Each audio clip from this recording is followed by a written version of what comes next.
Hello everyone! This is Reason Pleasantview Round 3 Episode 30 Part 2, the final episode before the fourth rotation. Today I will continue talking about what has happened to my playable townies, and as you can see, I'm currently in my version of downtown. Here is what I did with this neighborhood. Of course I won't go into details and show you every single lot one by one, but you'll soon see all of them anyway. I bet Don Lothario will visit a couple of local lots when I play him next time. And I think there are just two lots that I wanted to show you today. The first one is of course the famous House of Fallen Trees.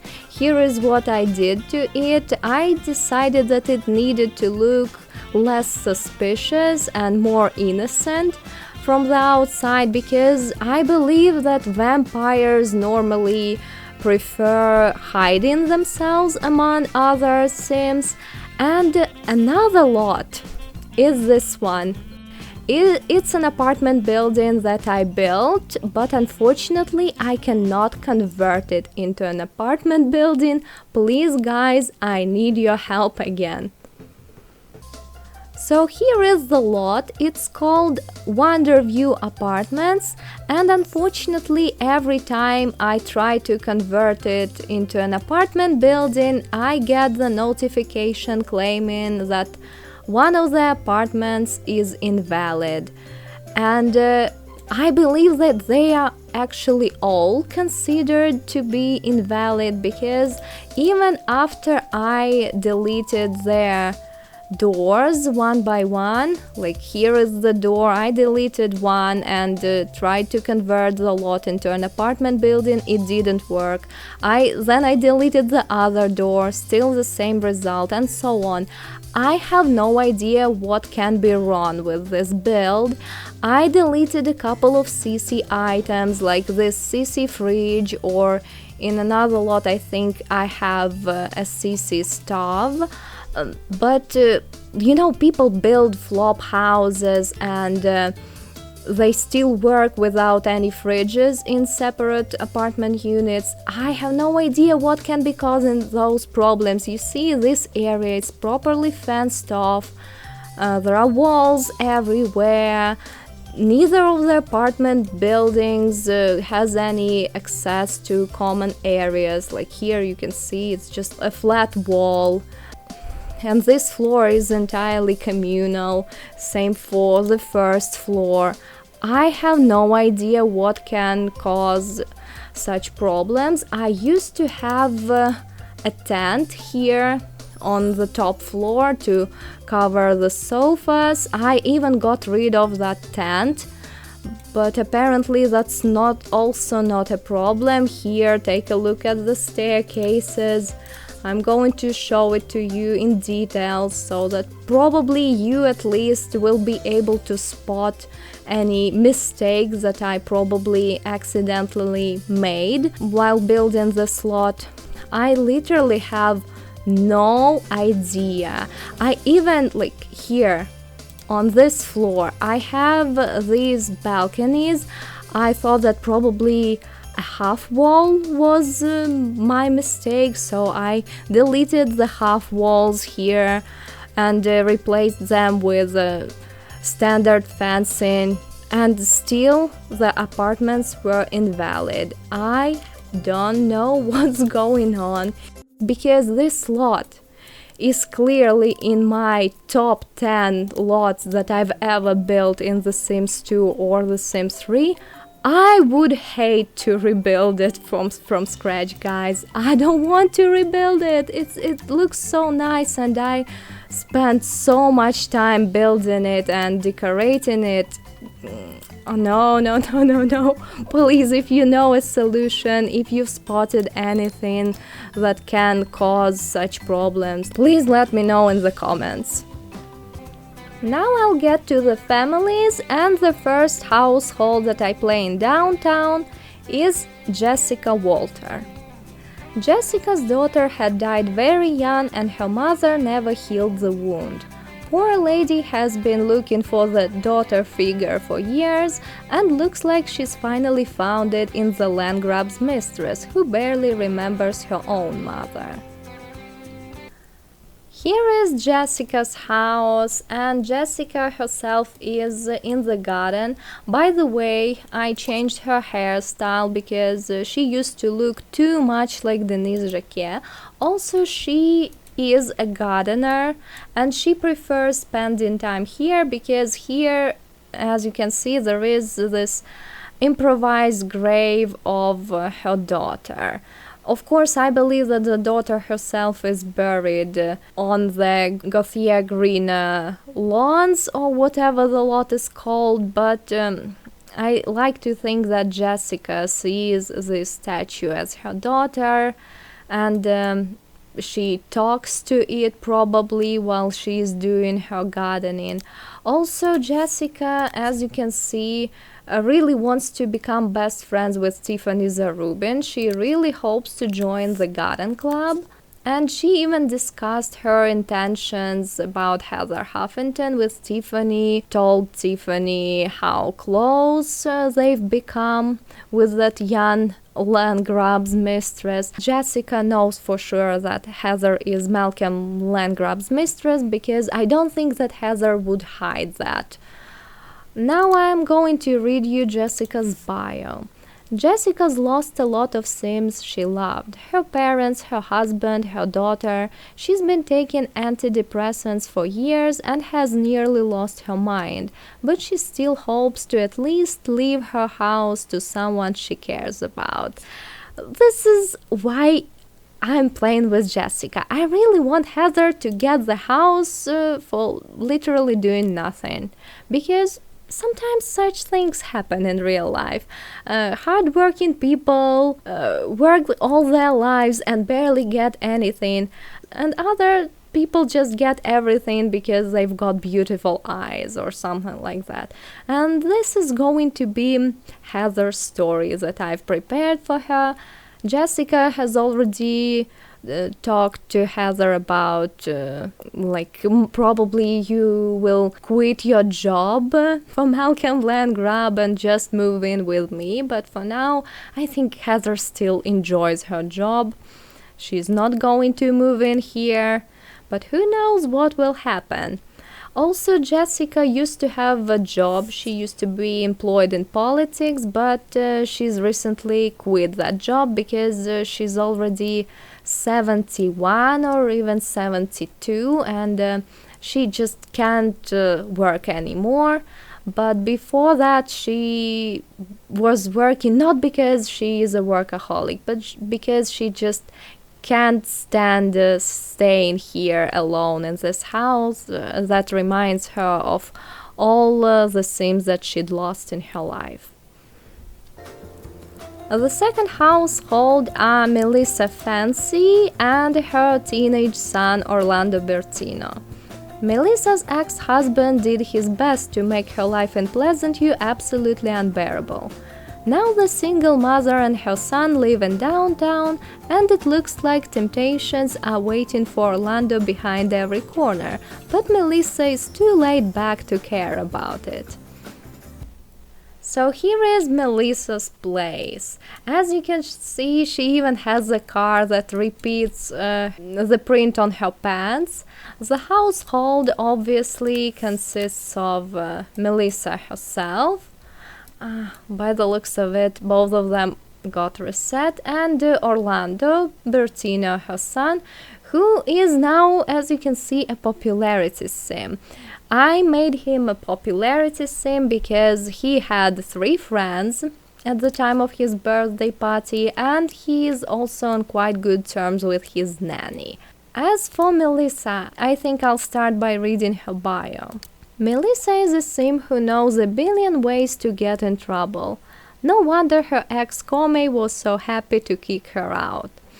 I like to imagine that Melissa had Orlando with one of her lovers, whose last name was obviously Bertino, but at first Comey hadn't realized that he was not Orlando's father. And only later Melissa, after the divorce, moved in with her lover. Probably he even lived here, and he unfortunately passed away because of a disease. So Melissa got this house. And now I'll read Orlando's bio. Orlando doesn't remember his father or Comey much. He's got no idea what it's like to be a man. This is what I was talking about. The biggest thing that happened to this family was Orlando's birthday party, of course. Oh, by the way, forgot to mention, Melissa works in the criminal career, and she is a secondary fortune sim. This is why she is eager to flirt with Daniel Pleasant and go on dates with him. I mean, he's no longer as attractive as he used to be, but Melissa will still accept his invitations because she just wants his money. Speaking about Orlando's birthday party, there were quite a few guests there. Georgia Goth, who most likely went there without Cassandra's permission, because in case you forgot, Cassandra suspects that Melissa might be up to something, so Georgia just left the house without letting Cassandra know. There was also Yancey Burb, whom Orlando had met a year before or so. There was also Melissa's cousin Marilena Hamilton and Melissa's friend Ellen Thomason from the Garden Club. Melissa gave Orlando a laptop. Here it is. She borrowed some money from one of her co-workers and bought him a laptop, which is very sweet of her. As for Orlando himself, he decided not to waste any time and immediately kissed Brittany Parker. She is, by the way, 1 year older than him. She is 1 year older than Orlando and 2 years older than Georgia Goth. And I made her a romance sim because with her pink outfits, she, I don't know, was giving me such vibes. I don't know why I gave her a romance aspiration, but at least her and Orlando have some chemistry now. And of course Orlando crushed on Brittany after having his very first kiss with her. The third household are the Creelmans, although they're not Creelmans yet, but they are about to become. Pierce really cares about making a good impression on other Sims, and it looks like he managed to impress one of the biggest fishes in downtown, Ash Creelman, the celebrity chef himself. How long will it take Ash to realize why Pierce is with him? Here is Ash Creelman's house. Pierce, of course, moved in here because Ash is way richer than Pierce, although Pierce is, I think, 8 or even 9 years older than Ash. Pierce is a guy with Joshua Rubin's hairstyle from Blue Water Village, and here is his bio. Pierce is all about bells and whistles. He is extremely proud of his blonde wig. I like to imagine that he is actually bald. And he currently works in politics. Yeah, I think that suits him. And now it's time to talk about Ash. Look at his wants. He also wants to be best friends with Jennifer and be friends with Gilbert Jacquet. You probably remember how Jennifer brought him to Gilbert's place as an important connection that he could have.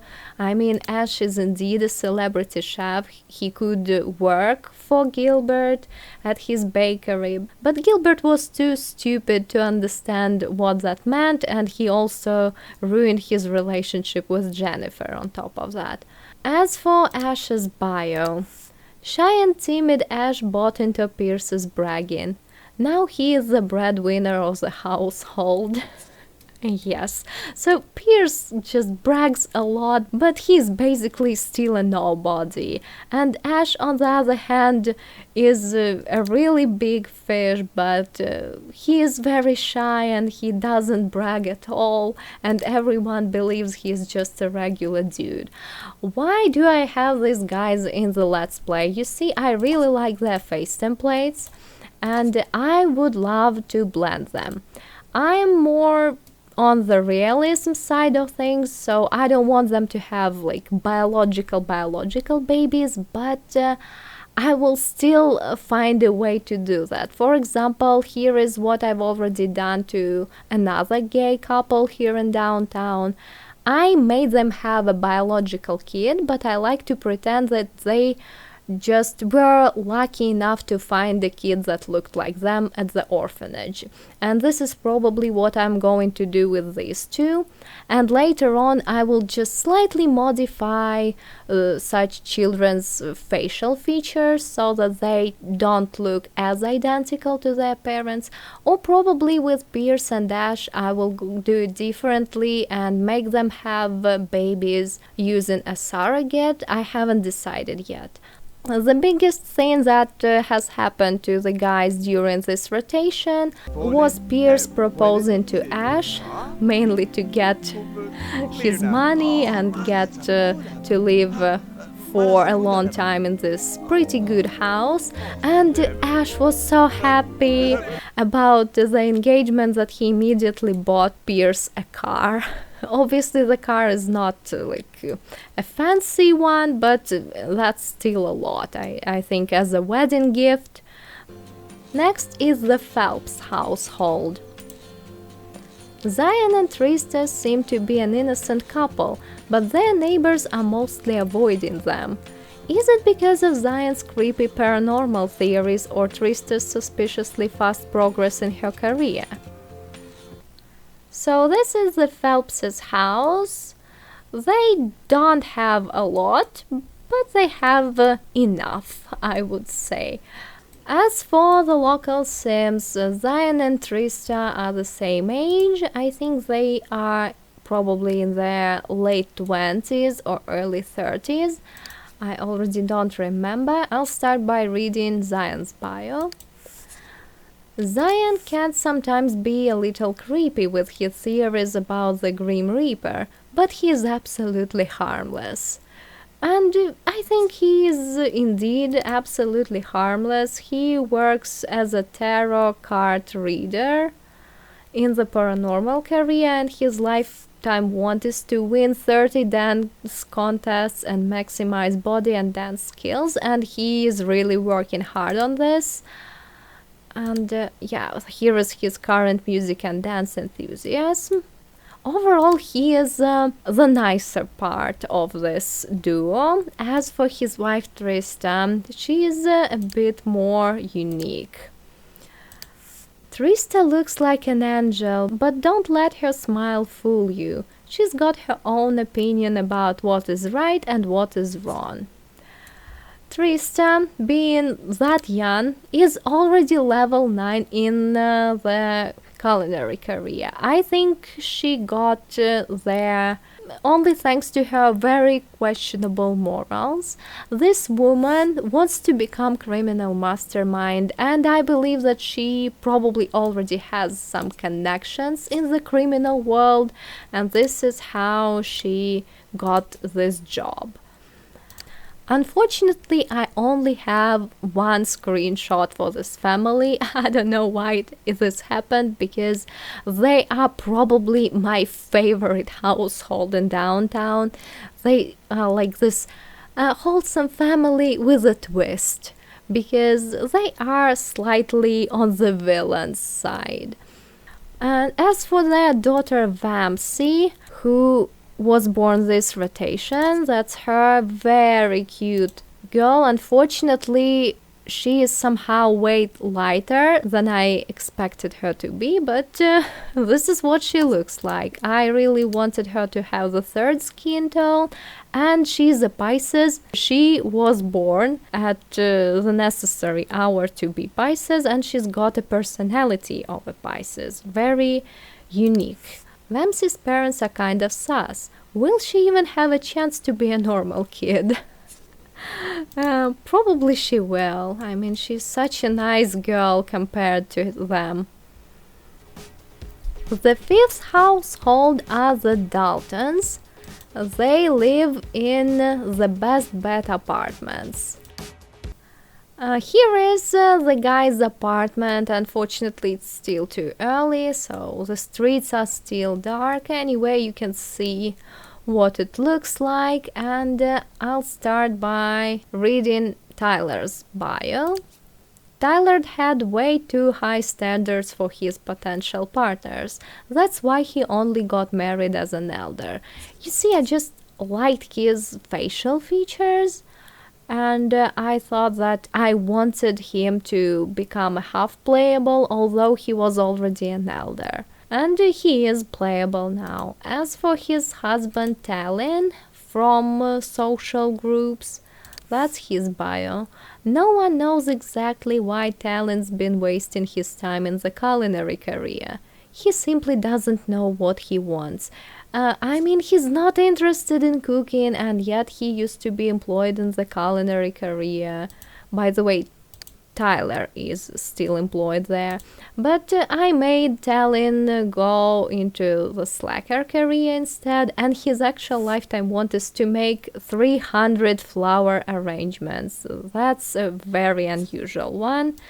This guy clearly still has no idea who he is. And you probably remember how he used to walk around pregnant.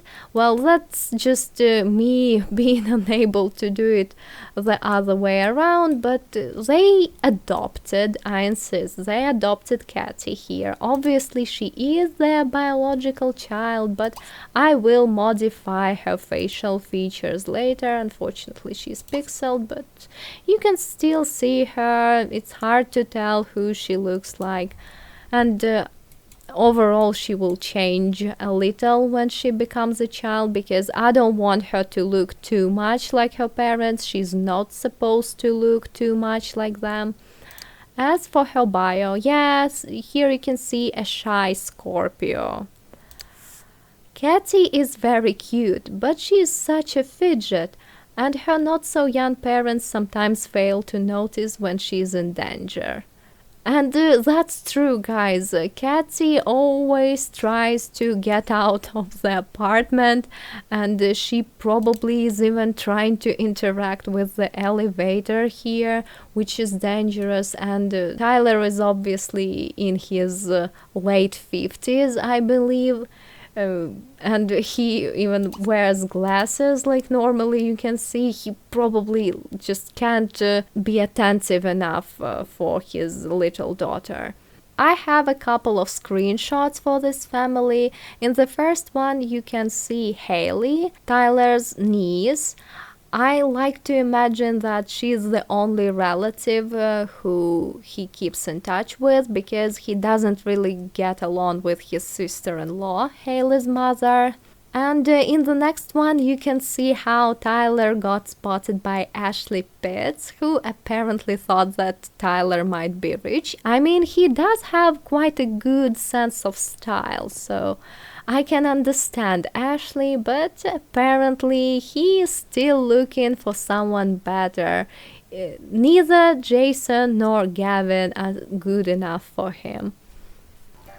The sixth household are the Raha, and they live in triple chic apartments, again built by me. And I need to say that these apartments are a bit glitchy, but they're still functional. So here is the Raha apartment. It does indeed have 3 floors. That's the second floor where Christy and her fiancé Carrie sleep. And the top floor, here you can see Dante's bedroom. And another bedroom that I believe used to be Christie's when she was younger. Overall, I'll start with Dante, Oh, he is all ready for his working day. You know him, that's the goth grandpa from downtown. And here is his bio. Dante had quite a life with his deceased wife himself, but his beloved daughter coming out as a lesbian is already too much. You see Dante here, he's got quite a unique turn-ons. He is turned on by stink and custom hair, and his overall style gave me an impression that this dude must have had quite an interesting life and probably a not so conventional family. He is a family sim with secondary romance, and my headcanon is that him and his wife, Christie's mother, used to be swingers when they were younger. That's my idea. Considering Dante, I don't think he is like a homophobe. I think he's even pro-bisexual sims, but he just can't understand how Christie can get all the pleasures from this life when she doesn't sleep with male sims. Dante, you can, I think, tell it from his uniform, is a security guard. As for his daughter Christie, I think we'll discuss her next. She's got a ton of skill points and she works in the adventurer career. I gave it to her so that life becomes a little more challenging for her. Her and Dante have originally the same last name, so I had canon that they were a father and a daughter. And here is Christie's bio. Christie was born a genius, but even she can't understand how her daring and progressive father can be so old-fashioned at the same time. Her and Carrie would have already moved out from his place, but their neighbors flirting with the old guy looks suspicious. We'll get to this problem later. For now, we'll leave Christie and get to Carrie, Christie's girlfriend, or oh no, Christie's fiance. Yes, they've gotten engaged during the third rotation. Carrie works in the natural science career track, and her bio reads, Carrie is a very kind girl, but she can't stand living with her fiance's ridiculous father. Carrie indeed dislikes Dante, as you can see, although she's very nice. And Dante sort of dislikes her even more because he wishes his daughter could find a man or at least a girl who would not mind getting male sims in bed, occasionally at least. Well, a very, very strange situation. Anyway, we're getting back to Dante because he has been a superstar of this rotation. Because he still has a very good sexual appetite, he kept on having dates with elderly female sims such as Amanda Carlson from social groups, and he was spotted by Cassandra Goth, who apparently thought that he was a decent goth-looking guy. Of course, she was wrong, but at the same time, Dante is 63, but I believe that he looks a lot younger, and you can understand Cassandra, she is a lonely woman. Anyway, as elderly women are quite rare in this neighborhood, Dante had to ask a matchmaker for a blind date. Of course, he first flirted with the matchmaker herself, but it turned out that they had negative chemistry. The woman who fell from the skies was Sierra Tsvirkunov, and as you already know, she's very unflirty, so she of course rejected all Dante's flirting. But in spite of that, they have 2 balls of chemistry and they are pretty close to becoming friends already because it turned out that they also had a lot of common interests. I don't think Dante will give up on her that easily. As for Christie, we are getting back to her, and one day she brought John Burb from work. You can see that she's thinking about John Burb. That's him. You can't see his face, but that's him. And when he had a couple of drinks from their bar downstairs, he shared that he in fact was considering getting remarried. And I think that's very fun. By the way, while we still remember about Sierra Tsvirkunov, she also works in the adventurer career, and she also brought John Burb home from work. Unfortunately, I don't have any screenshots, but when Sierra admired John, he did not believe her and rejected her compliment. I think after that awful article in magazines about John's weight, John's self-esteem had gotten really damaged. And that's such a pity, because he obviously wants to look for another woman and find another wife. We'll get to why Christy and Carrie chose to stay with Dante for now, although they really want to leave him a bit later. For now, we'll visit the Barthollet household in Red Industrial Block. Here is their tiny apartment, and as you can see, they sleep in different beds because they are sort of friends with benefits. I'm going to read Jace's bio first, as he is older. Jace hates his last name. He can't wait to get married and change it. And here is Linda's bio. Linda looks like a typical party girl that might never settle down, but deeply inside she's longing for a family. Maybe even with Jace, if he ever sees her that way. Linda is a bit more family-oriented. Her secondary aspiration is family, and while Jace absolutely adores Jen Tellerman, he knows for sure that Jen will never settle down. And as for Linda, as you can see, they don't even have chemistry. Well, their chemistry varies. Sometimes they have zero chemistry, sometimes they have one bolt of chemistry. But he just sees her as a friend, and that's it. But this rotation, something happened. They went to a nightclub, and they got high and woohooed with each other, as they usually do. And Linda got pregnant, judging by her needs panel. So I believe there will be a wedding for Jace. I mean, Jace at least wants to change his hideous last name. I mean, I can't understand what nationality Jace is. Like, it's really difficult. His face seems to be, I don't know, something Arabic. On the other hand, his name is Jace, a typical American name, and his last name is Makarevich all of a sudden. It's all over the place, so I really want him to change his last name. And Linda, as a secondary family sim, of course she's going to propose.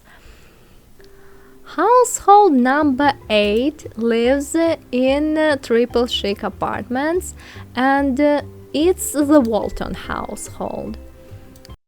Again, this apartment has 3 floors, and this is where the glitch appears. These kitchens, for some reason, well, I think I know the reason, because of these doors that are custom content, they are considered to be communal. Of course, Sims who live in these apartments can still use kitchens, but sometimes their neighbors try to get in here, and obviously they can't. And the downstairs is just Gretchen's car. As for the Sims, we'll start with Gretchen Walton, a Sim who's called my playable characters a lot during the 3rd rotation. Her bio reads, Gretchen's lack of morals brought her the money, but left her single. Will she find a partner now, when her daughter's stunning looks overshadow her?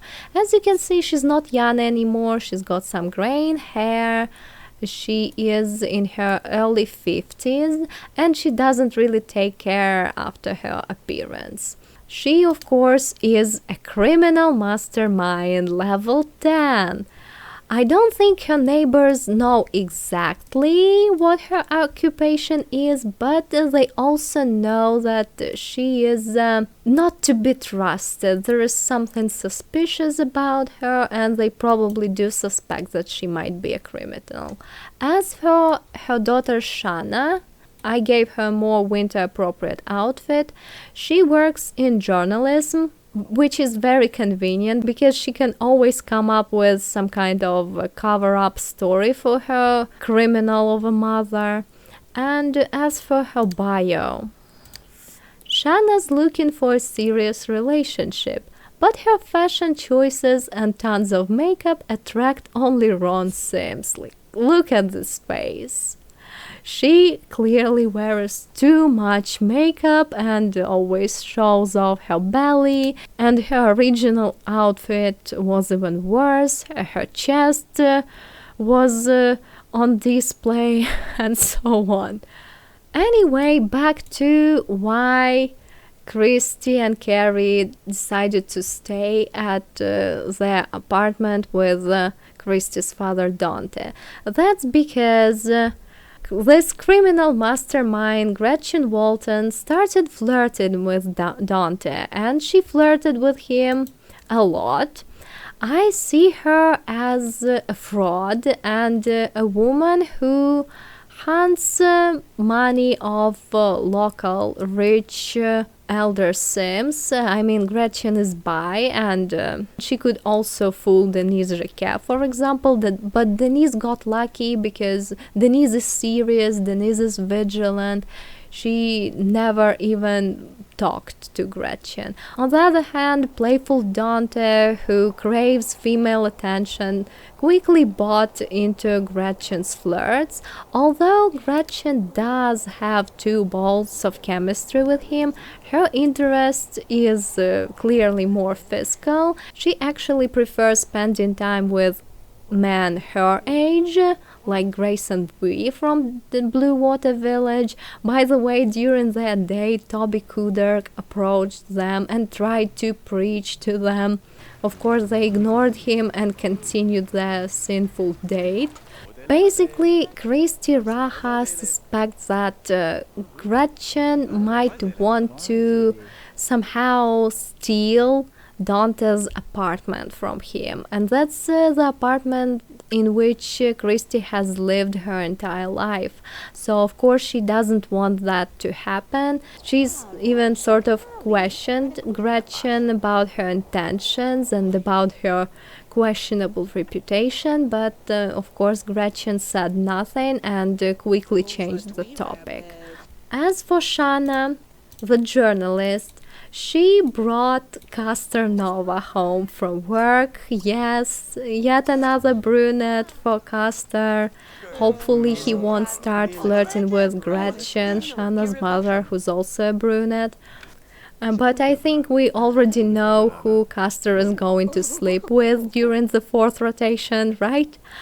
And for now, Shana has slept with Randy London, one of her friends. And of course, Randy doesn't treat her seriously. He just thought that she was an easy girl like Jan Tellerman, and Randy is already interested in someone else, while Shana here has the want to get engaged to Randy. She really needs to change her style if she wants to find someone reliable, and if she wants to be treated as a serious woman. Household number 9 is Daniel Harris, who again lives in Red Industrial Block. So here is Daniel Harris's apartment. As you can see, it's even tinier than Linda and Jace's. At the same time, I think it's pretty cute, and it really reminds me of the apartment where I film my videos. By the way, I forgot to show you the landscaping on this lot and the build. As for Daniel, back to Daniel, who is cleaning the toilet. That's the guy who was sort of in a relationship with Meadow Thayer during her college times, and here is his bio. Daniel is a guy who never misses any opportunities, especially when they are really good. You probably remember how Daniel literally ran after Meadow Thayer, wanting to greet her, and later we found out that they only had one bolt of chemistry together. Well, it turned out that Daniel was not interested in Meadow, but he was in fact interested in her mother Lily. I like to imagine that Lily works in entertainment career probably, and Daniel is her fanboy. And he only got interested in Meadow in hopes of getting closer to her mother, but as soon as he realized that the mother and the daughter didn't have the strongest relationship, he lost his interest in Meadow. Instead, he gathered all his courage and invited Lily on a date. And the date was pretty successful. As you can see, they have two balls of chemistry and they even kissed, but Lily still made it clear to Daniel that he was not her level. And after all, they have a 17-year age gap. So Daniel had to get his woohoo from Jan Tellerman again, because Jan Tellerman never turns down any booty calls. Household number 10 is the Kionesala household, and you are probably wondering, who is this guy? Well, guys, this is Kyoshi Lamb, Lilith's pleasant crush from college. I decided that Kyoshi Lamb sounded like a stage name, so I really changed Kyoshi's real name to something else. So here is Kyoshi's apartment. This is the second floor, and this is the downstairs, and he also owns a car. Anyway, Kyoshi's real name is Lamik Shivank. So he just took his real name and he rearranged some parts of it and got Kyoshi Lamb. Of course, I will still call him Kyoshi because that's easier. And here is his bio. Lamik Shivank is proud of his multinational heritage, but he is not a big fan of his domineering father, who's shoved him into politics even after he'd got expelled from college. What Kyoshi Lamb really wants is to make a name for himself in music and get a lot of fangirls. Yeah, that's Kyoshi's bio. As you can see, he had to get rid of his dreadlocks because his father indeed shoved him into the politics career, regardless of Kyoshi's own opinion. And Kyoshi is currently a campaign manager level 4. By the way, Daniel Harris is his co-worker, and I think Daniel is level 3 in politics. Kyoshi is of course a little higher because I like to imagine that his father is actually Mary Sue's boss. At least all Kyoshi's tattoos are covered by a suit when he goes to work, but the piercing is still on his face. Kyoshi is not going to forget himself completely. While I played him, Kyoshi also got interested in Jan Tellerman, and on top of that he also greeted Heather Huffington, which is already a bit more exciting. Also, he threw a party, and that's where he found out that there was something going on between Daniel and Jan, but I don't think the guys would get jealous, because they both understand what kind of a girl Jan is. Melody Tinker was one of the guests too, and she didn't really feel at ease during that party. Like, you know, more popular guys keep on inviting Melody to their parties, like Alexander God or Kyoshi, and Melody doesn't really like parties, or probably she does like parties, but she always fails to relax, and Kyoshi even had to force one of his friends, Samuel Shahan, from downtown to talk to her, and she refused to listen to Samuel. And Lilith, Kyoshi's other college friend, just refused to come to that party. I think probably Melody told her that Kyoshi got employed into the politics career, and Lilith has a very complicated relationship with the politics career thanks to Mary Sue, so Kyoshi really disappointed her. And speaking of Kyoshi's true passion, he keeps on rapping on the streets, and by the way, he's really successful at it. He got 500 simoleons in just 4 hours, which is crazy compared to how much money Ray Bui makes with his bad freestyling. Kyoshi is really talented in this regard. Also, after his rapping session, he spotted Angela Pleasant on a community lot, and he, of course, recognized her as Lilith Pleasant's sister. He greeted her, but she apparently didn't find him interesting and left immediately. I think Kyoshi probably hoped to get to Lilith through Angela, probably ask Lilith through Angela about what was going on. I have no idea, or probably he just thought that Angela could be just as cool as Lilith. He was wrong. Angela prefers nerds like Jimmy Phoenix and Dirk Dreamer. The next household is Orlando Chalmers, who moved to downtown from Pleasantview. Orlando is an upcoming celebrity who cares about his public image, so having a baby with a no-name from Blue Water Village is a huge problem. Will he marry Diane or stay single as he has always wanted? So this is Orlando's house. Again, he doesn't have much, he doesn't even have a car, but as far as I remember, he doesn't owe anything to the bank, so that's already something. And here is what his apartment looks like. Again, it's still pretty basic and empty, but at least he could afford buying an apartment.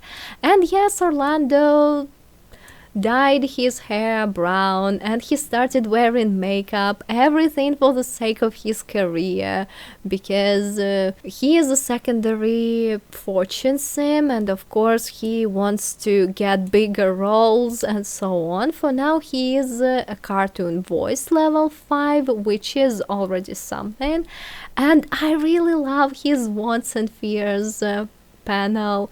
As you can see, he wants to flirt with Sam, and he wants to get engaged to Diane, for the sake of his reputation, obviously.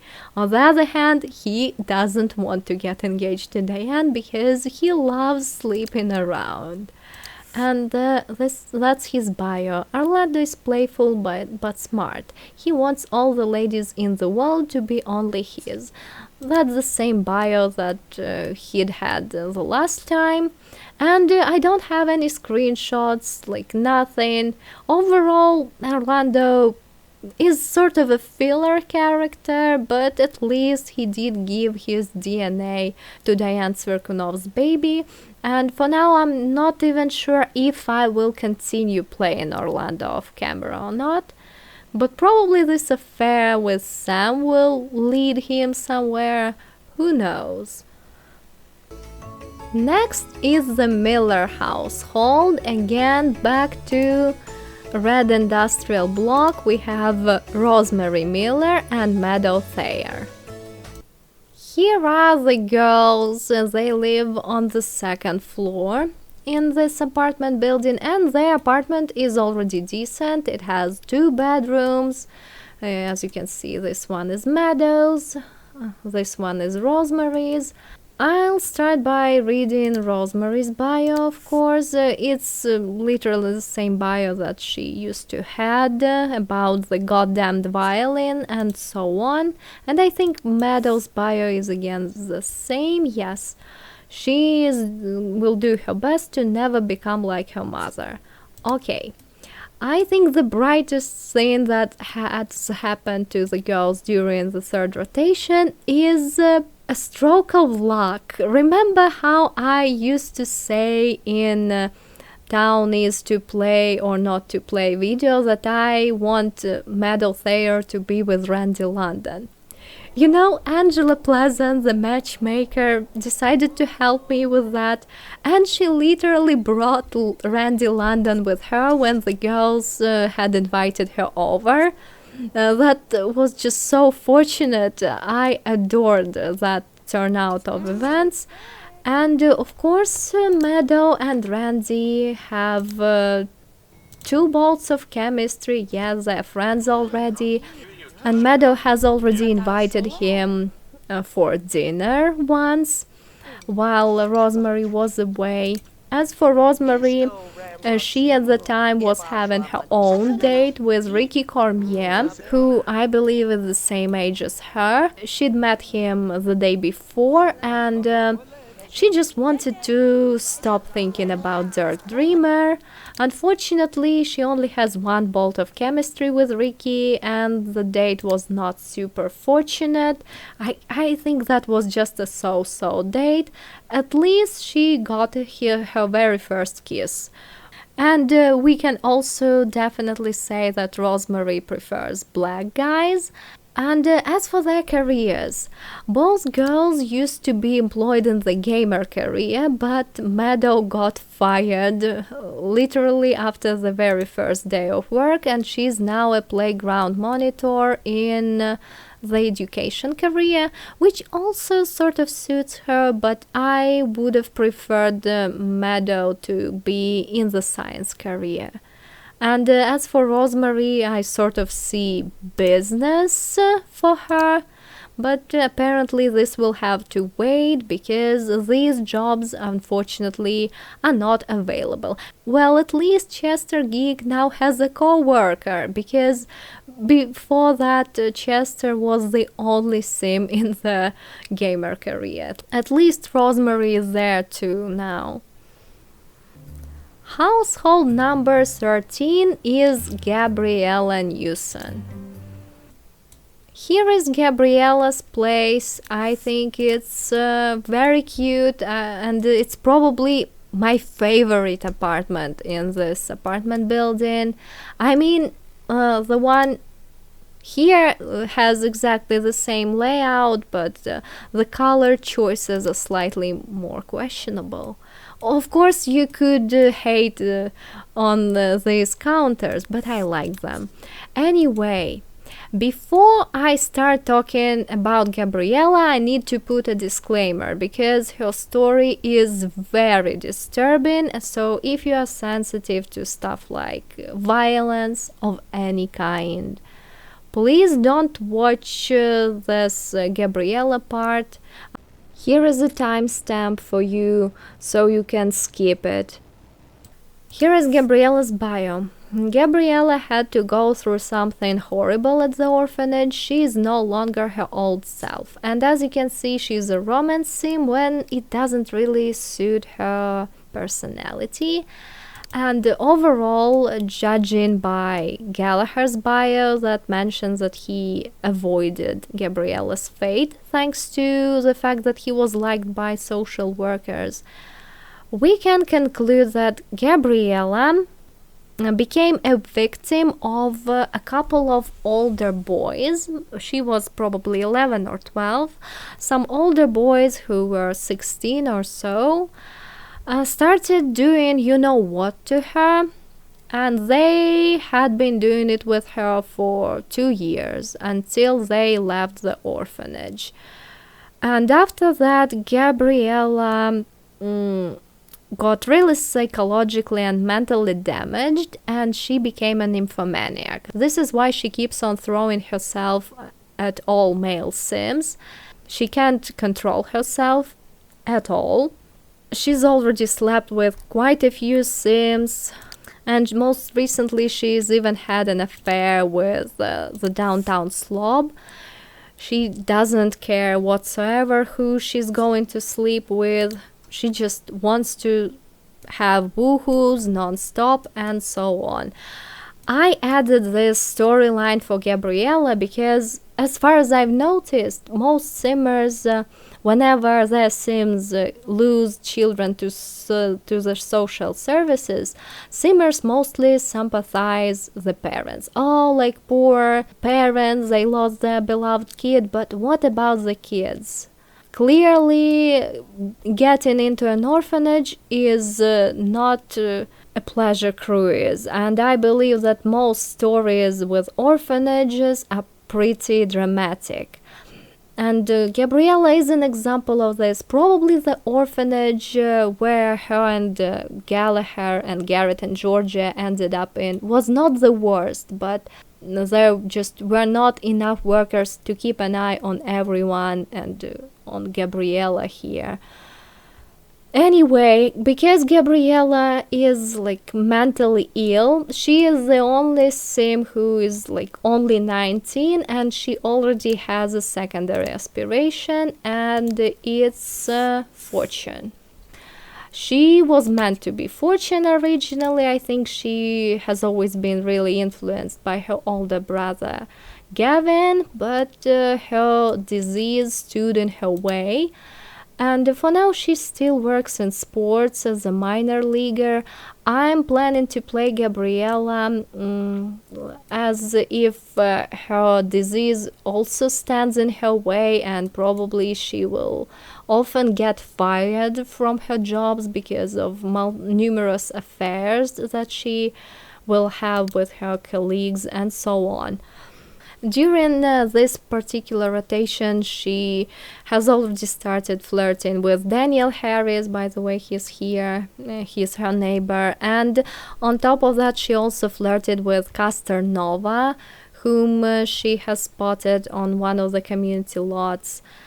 And this is how Edith Benson realized that Castor had been fooling her with his I am Ivy Copper's private tutor talk. You see, Gabriella flirted with Castor, and Castor did not reject the flirt, and Edith was like, now I see. Apparently that's another private student of yours, Castor.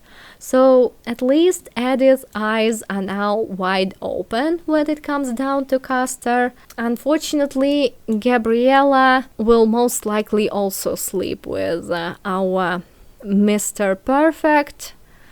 Who knows what her lifestyle will lead her to. For now, Gabriella doesn't even think about curing her disease. She probably doesn't even know that it can be cured, at least to a certain extent. I don't know, I will just end it here with Gabriella because her story is horrible. The next household is the Gregory household. Here in the local downtown trailer park, we have Catherine Gregory, Melody Tinker's ex-crush. So this is the local trailer park. Again, there are more trailers here, but they are like separate. They are available for purchasing, and these trailers look really old. There are a couple of newer ones, but unfortunately Catherine lives in one of the older ones, and that's what her trailer looks like. And of course she has the want to marry a rich sim, and I haven't even played her because she's just moved in here. She barely has any money, that's why she had to move into the trailer park. And here is her bio. Catherine is a serious girl who wants to achieve wealth and prestige, but she's not really hardworking, so... I mean, she is active, but I like to imagine that she just likes working out, and her one true hobby is music and dance. She probably enjoys dancing a lot. But when it comes down to studying, she's not super interested in that, and she also got one of the worst GPAs, barely graduated.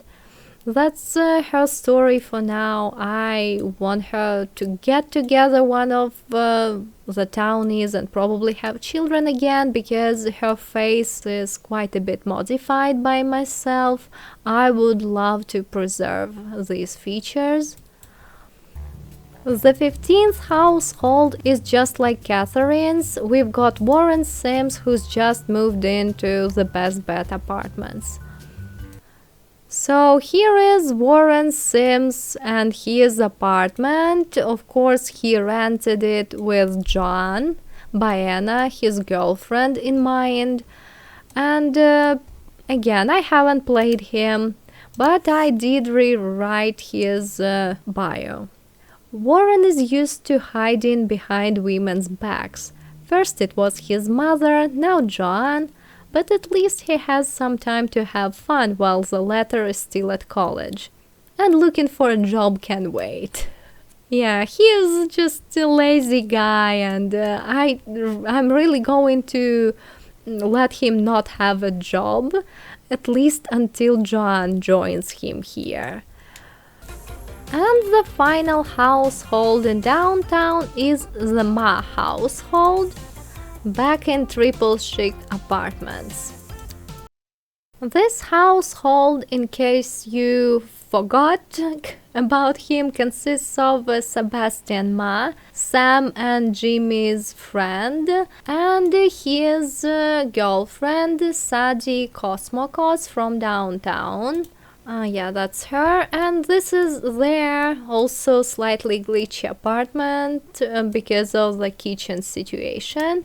And on top of that, Sebastian's one true hobby is tinkering. I decided that he could fix this car for Sadie, because I want her to be the driver in this family. And that's the top floor, yeah, I almost forgot about it. But that's the apartment. They've just moved in here. They had lived in Sebastian's apartment in Pleasantview for a while, but then they decided to not waste their time there. They realized that it would be better to live here in downtown. It also suits their aspiration better. Anyway, Sebastian spends most of his time observing other Sims. The way they walk, talk, and do their mundane stuff, everything makes them so fascinating. Yeah, Sebastian is a bit creepy indeed. Sebastian the spy, and he is level 5 in the intelligence career. As for his girlfriend Sadie, I don't think I corrected her age, but she is 4 years younger than him. And yes, she is a level 9 in the slacker career, guys.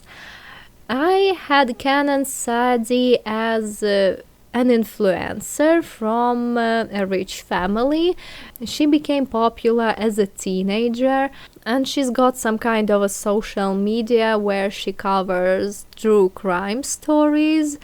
That's probably why Gordon Keane was afraid of her. And here is her bio. Sadie was born in quite a wealthy family and has been blogging about her wonderful life in the city since she was 10. She simply was born to be famous. I think her secondary aspiration is going to be popularity. But anyway, that's a way better choice for Sebastian than staying with Jimmy Phoenix, the alcoholic. I think this couple has potential, although she's a romance sim, but at the same time she is sort of famous. Probably she would care about her reputation. I really like her face, and I think her and Sebastian's traits will blend together nicely. On top of that, what makes them a good couple is their obsession with other Sims. Both enjoy watching other Sims, so maybe they will be that very important couple from downtown who will uncover the crimes and so on. And while we are Still on that criminal note, there are a few other moments that I would love to highlight, and one of them concerns a crime that has recently been committed here, or I'd rather say in Pleasantview. Again, I need to put a disclaimer here in case you are sensitive to topics like violence.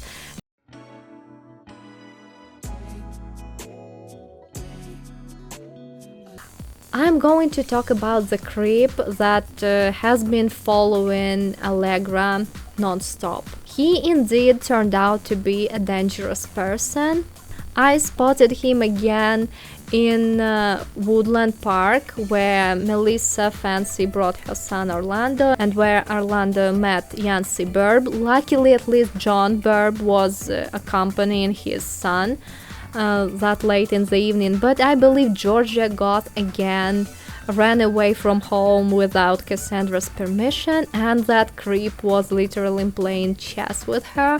Good thing the park was crowded, guys. But anyway, later on, he attacked Sandy Bruty while she was walking home from work, and it was pretty dark, no one saw him.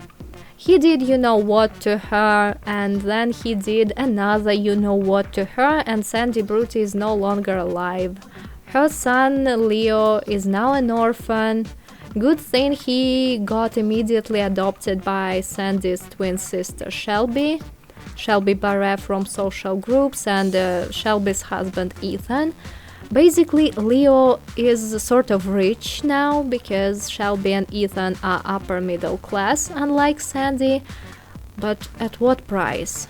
Again, I did this storyline for realism, and I also needed more ways to get rid of the Sims, because not every person lives long enough to die from old age. Some people die prematurely, and this is what happened to Sandy Bruty. By the way, a quick reminder that she was sort of having an affair with Gilbert Jacquet. That's going to be quite a shock to him as well. And during the following rotation, I mean during the fourth rotation, and probably even further on, until the criminal is caught, because only I know that it was that creep who did all that, I will make all my playable Sims use taxi when it's late, because of course no one will want to repeat Sandy's fate. As for more optimistic stuff, Dustin apparently was trying to shoplift here in downtown. Also, Gordon Keane was trying to brainwash Jody Landgrab and, I don't know, probably pickpocket her or something. On top of that, Gretchen Walton was discussing the bank robbery that she has planned with her team member Dustin Broke. So I think Dustin really needs to take care of his mechanical skill if he doesn't want to get caught. Again, a quick reminder that he is a getaway driver, and he needs to be very skilled with that car. By the way, speaking of creeps, you probably remember the older guy that played with Georgia on a community lot right after the twins grew up. That guy turned out to be a completely normal dude. He is actually Gretchen Walton's cousin, and the reason to him playing with younger kids is very simple. He is a family sim who unfortunately can't have his own children. So that's at least one positive news. There is currently only one really creepy sim in the neighborhood. Back to Dustin Broke. Him and Daniel Pleasant discussed their complicated relationship in a restaurant while playing chess. I thought that it was super fun, and Dustin basically told Daniel that, yeah, I'm doing some illegal stuff. And it seems like you, Daniel, don't even have the balls or something like that. I've also noticed that Tosha Go often appears in the same contexts where Heather Huffington does. I remember they first met each other in Hunter's Park. They were both using the same set of swings there, and most recently Tosha was watching Heather play paintball on a community lot. I'm sort of starting to think that Tosha secretly admires Heather, because you can even say that Heather is a more conventionally attractive version of Tosha. I mean, they have the same skin tone, the same hair and eye color, but Heather's features are more model-esque. Probably Tosha really looks up to Heather even, who knows. Also, Castor Nova kept on showing his handsome face here and there, and at some point he tried to flirt with this blonde girl from Blue Water Village, but she somehow didn't notice him. On the other hand, Castor got immediately noticed by Brittany Parker, who sort of tried to get too close to him, and Castor immediately chose to play the good guy and rejected the poor teenager flirting. I think I was right when I gave Brittany Parker the romance aspiration. Apparently it does suit her with such inclinations. Also, Castor was still noticed by Kellen Spitzik and even the diva herself. They just couldn't resist his charms. And Brittany Upsnot also made an appearance. She fought with a vampire in one of the bathrooms in Pure, the nightclub in downtown. And finally, I've also spotted Nadia B working out at the gym, and that was so iconic because I've been working out 2 or 3 times a week since January. This is why I don't have as much time for YouTube now, by the way, but I'm still very pleased with the outcome. I mean, at least now I have my back in the correct position when I'm standing up or walking. Well, it's still a bit crooked when I sit down, but that's a drastic improvement for me, and I will totally go on with my exercising routine. And this is it for the overview of my playable townies in the recent Pleasantview Let's Play. Write in the comments if you enjoyed their stories. I really appreciated all your comments under the previous video. By the way, I got really surprised that it got so many likes so quickly. I did not expect that at all. But thank you all for watching that video, and thank you all for watching this video. I hope you are not too upset about Gabrielle Newsom. I have a plan to eventually make her go to a therapist, but I think this will have to wait a little, and I also hope that you are not too upset about Sandy Brute's fate. It was really brutal, of course, but well, what can I say? I like realism, and sometimes it can get pretty dark. But for now, bye everyone, see you all next time in the 4th rotation of the recent Pleasantview with one and only Don Lothario.